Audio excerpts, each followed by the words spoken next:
السلام علیکم ورحمۃ اللہ وبرکاتہ۔ میرے بھائیو، آج کا سبق ہے ایک مسلمان کا دوسرے مسلمان پر حق کیا ہے، اس کا بھی جاننا ضروری ہے۔ ہم ایمان والے ہیں، ایمان والے کو ہر لائن سے سبق سکھایا گیا۔ کامیاب وہی ہے جو اس سبق کو یاد کر کے اس کے مطابق زندگی گزارے۔ کیا ہے آج کا ہیڈنگ؟ ایک مسلمان کا دوسرے مسلمان پر حق کیا ہے۔ حضور صلی اللہ علیہ وسلم کا ارشاد ہے، کامل مسلمان وہ ہے جس کی زبان اور ہاتھ سے دوسرا مسلمان محفوظ رہے۔ جس کی الفاظ دیکھیے کیسا استعمال کیا میرے نبی نے، جس کی زبان سے اور جس کے ہاتھ سے، کیونکہ یہ دونوں چیز زیادہ یوز ہوتا ہے۔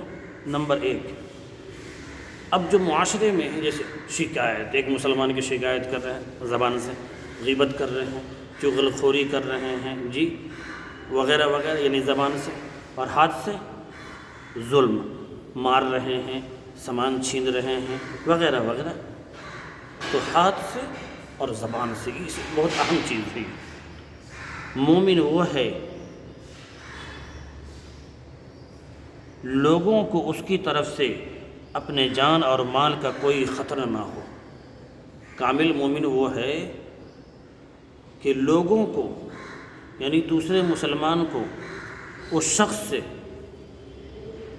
جان اور مال کا کوئی خطرہ نہ ہو۔ نمبر تین، دوسروں کو تکلیف پہنچانے سے بچو۔ دوسرے مسلمان کو تکلیف پہنچانے سے بچو۔ جتنی چیزیں ابھی میں گنا رہا ہوں، اس سماج پر آپ نظر دوڑائیے۔ اب کہیے پورا سماج ایسے ہی نہیں، آپ چینج ہوئیے، آپ اس کے مطابق زندگی گزاریں گے، انشاءاللہ دوسرا آپ سے متاثر ہوگا، پھر اس سے تیسرا، پھر اس سے چوتھا۔ یہ چاہیں گے پورا سماج سدھر جائے؟ نہیں ہوگا، آپ سدھریں، پھر اس کے بعد انشاءاللہ دوسرا اسٹیپ چلے گا۔ اسلام کا بنیادی نشان ہے جس سے ایک مسلمان پہچانا جاتا ہے۔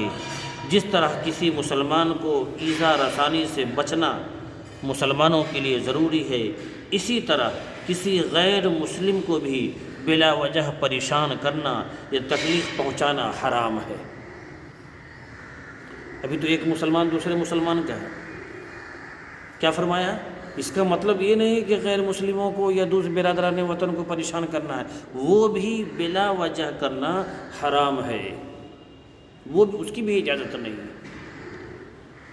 جو شخص کسی مسلمان کی کوئی تکلیف و پریشانی دور کرے گا، اس عمل کی وجہ سے قیامت کے دن اس کی تکلیف اور پریشانی کو اللہ رب العزت دور کرے گا۔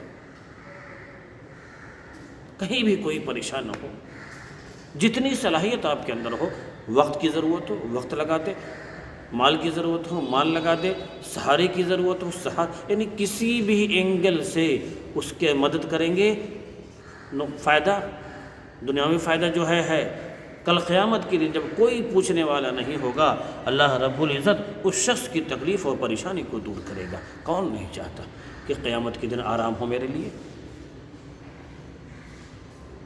اور جو شخص کسی مسلمان کا عیب چھپائے گا، اللہ اس کے عیب کو کل قیامت کے دن چھپائیں گے۔ یہ مسلم شریف کی حدیث ہے۔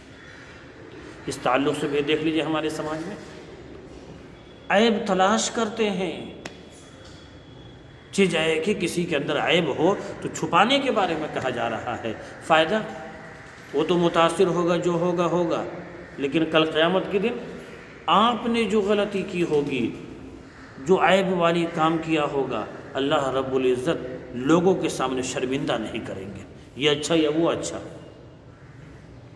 اس لیے میرے بھائیوں، مسلمان بن کر زندگی گزاریے، مسلمانوں کو بھی تکلیف نہ پہنچائیے، برادران وطن کو بھی تکلیف نہ پہنچائیے۔